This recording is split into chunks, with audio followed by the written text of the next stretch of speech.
In today's video, I am going to show you how to crop on a single layer in Photoshop without affecting your entire canvas or your other layers.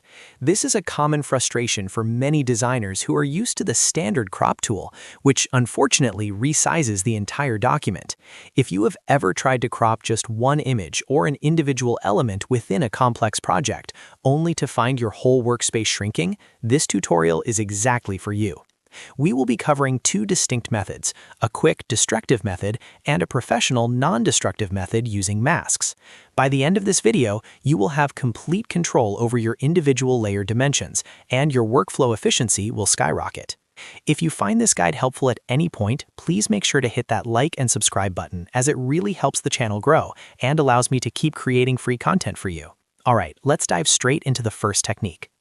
The first method we are going to explore is using a selection to manually trim away the pixels you do not want.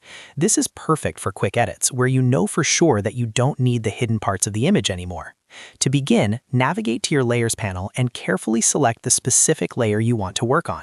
It is very important that you highlight the correct layer here, otherwise you might accidentally delete parts of your background or other design elements. Once the layer is active, go to your toolbar on the left and select the rectangular marquee tool. You can also simply press the keyboard shortcut M to activate it instantly.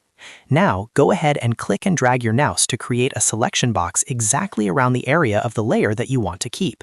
This selection area represents the new cropped boundaries of your object.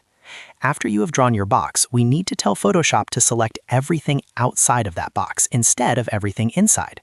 To do this, press Ctrl plus Shift plus I on your keyboard for Windows, or Command plus Shift I if you are on a Mac. This command inverts your selection, effectively highlighting all the unwanted excess pixels surrounding your subject. Now for the final step of this method, simply hit the Delete key on your keyboard. Just like that, the outer edges of that layer are gone, while every other layer in your project remains completely untouched. You have successfully cropped a single layer.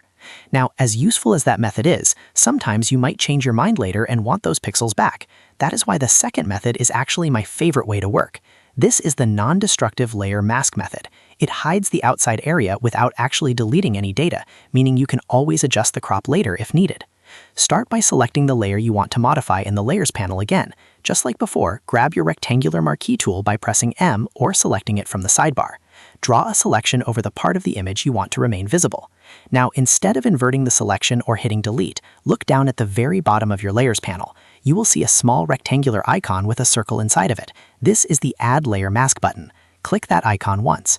You will immediately notice that everything outside of your selection box has disappeared from the canvas. However, if you look at your layer in the panel, you will see a new black and white thumbnail linked to your image. The white area represents what is visible, and the black area represents what is hidden. The beauty of this method is that if you realize you crop too much, you can simply select the mask and use a white brush to paint back the missing parts of the image.